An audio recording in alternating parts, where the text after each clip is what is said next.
As the Cold War intensified, the skies above Europe became a critical frontier in the defence against Soviet bombers. The United Kingdom needed a fighter capable of defending its airspace with unmatched speed and precision.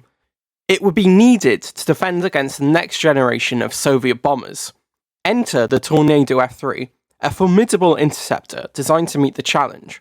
In War Thunder, opinions on the Tornado F-3 are mixed. While it has strengths, such as its high speed at low altitude, its advanced radar, and ability to carry multiple air-to-air missiles, it also comes with significant drawbacks. The aircraft is notoriously sluggish in terms of acceleration, especially compared to other top-tier jets like the MiG-29 or F-16.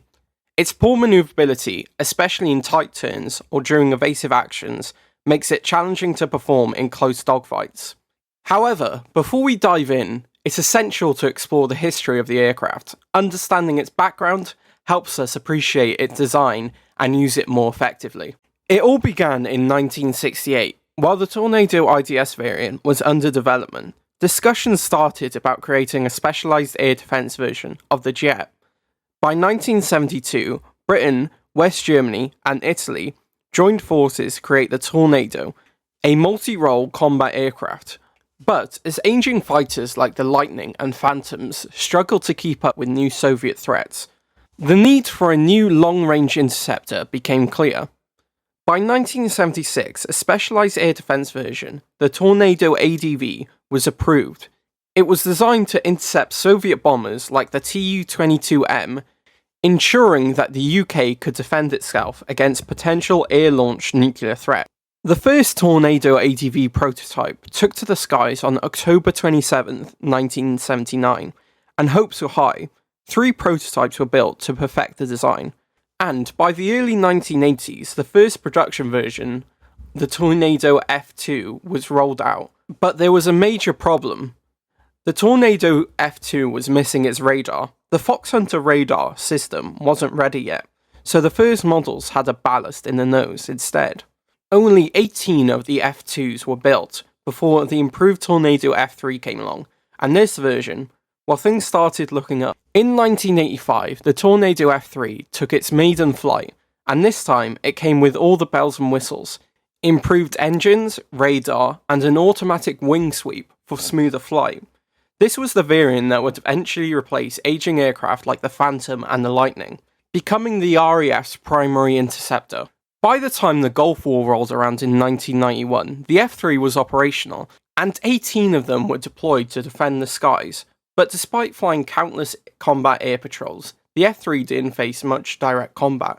Iraqi aircraft simply avoid engaging it. However, the Gulf War did reveal some shortcomings, a lack of modern IFF systems and secure communications, but the Tornado F-3 held its ground, continuing to serve as Britain's top-tier interceptor. In the mid-90s, the Tornado F-3 received significant upgrades as part of the Capability Sustainment Program. With a new radar, advanced air-to-air missiles like AMRAAM and ASRAAM, and improved avionics, the F-3 could now target multiple threats at once. The F-3 remained in service, even adapting to carry anti-radiation missiles during the Iraq War in 2003. The Tornado F-3 wasn't just a British fighter, it had international operators too. Italy leased 24 F-3s between 1995 and 2004, using them as stopgap while they awaited the Eurofighter Typhoon. And Saudi Arabia, they purchased 24 of their own under the massive Al-Yamar arms deal. Saudi F-3s even flew missions during Operation Desert Storm, but eventually, the aircraft was replaced by more capable fighters like the F-15. By the mid-2000s, it was clear that the Tornado F-3's time was coming to an end. The Eurofighter Typhoon, with its superior agility and advanced systems, was ready to take over the air defence role. By 2006, the RAF began phasing out the Tornado F-3. In 2011, the last operational Tornado F-3 squadron was disbanded, but the F-3 didn't completely disappear. 4 aircraft were retained by Quintech for weapons testing until 2012. One of the Tornado's greatest strengths was its advanced weapon systems, which included long-range and short-range air-to-air missiles. The Tornado F-3's primary missile for long-range engagements was the Skyflash, a British-developed radar-guided missile based on the American AIM-7 Sparrow, but the Skyflash was no ordinary Sparrow.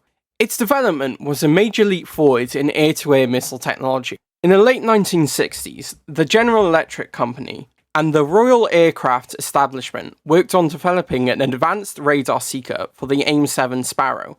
By 1972, this led to the creation of Skyflash, featuring a semi-active monopulse radar seeker and improved electronics, which allowed for better resistance to chaff, as well as other benefits. Skyflash entered service on the Tornado F3 in 1987, giving the aircraft long-range engagement capability, especially in hostile environments with heavy electronic countermeasures.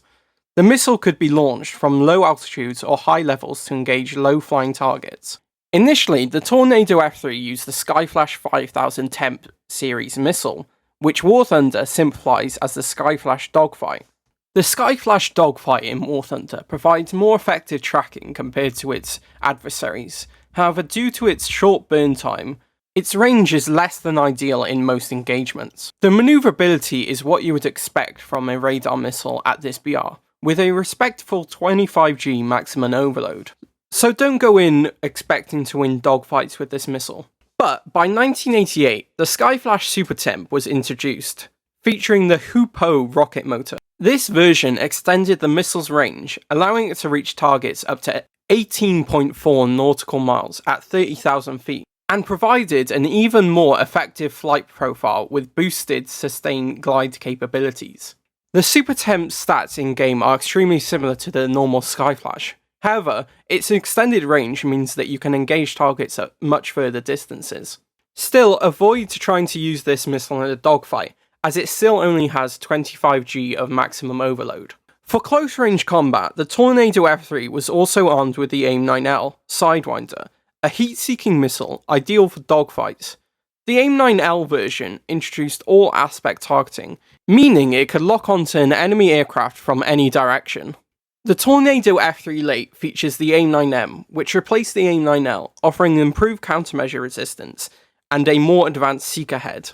By the late 1990s, Skyflash was phased out in favour of the AIM-120 AMRAAM, a fire-and-forget missile that significantly boosted the F3's capability.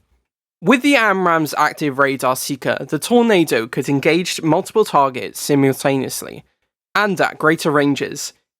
In-game, the AIM-120B has exactly the same performance as the AIM model, and you should expect great range. Let's talk about the Tornado F3 in War Thunder, one of the most iconic versions of the Tornado series. Unlike its ground attack siblings, the F3 is primarily designed for air superiority and intercept missions, making a formidable fighter in the game. First off, the Tornado F3 is a bit of a heavy hitter in terms of armament. It's equipped with powerful Skyflash radar-guided missiles, which are fantastic for its BR. These missiles can lock onto enemy aircraft from a good distance, giving you an advantage in combat before the enemy even knows you're there. Of course, you also have the trusty AIM-9L for close-range dogfights, making the F3 versatile when dealing with both fast-moving jets and more nimble opponents.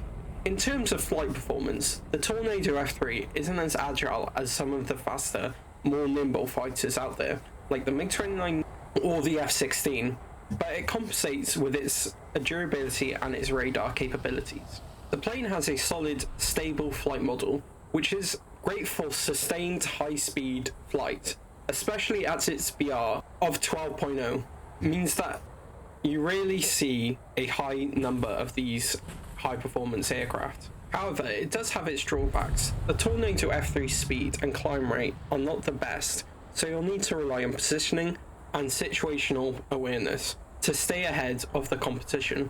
The lack of high agility means you'll need to be more careful in close-range engagements, as you're not going to outrun your opponents easily. In summary, the Tornado F3 in War Thunder is a solid choice for players who enjoy long-range combat. It may not be the fastest or most agile fighter in the game, but with its excellent radar and missile loadout, it's perfect for players who prefer a strategic hit-and-run playstyle.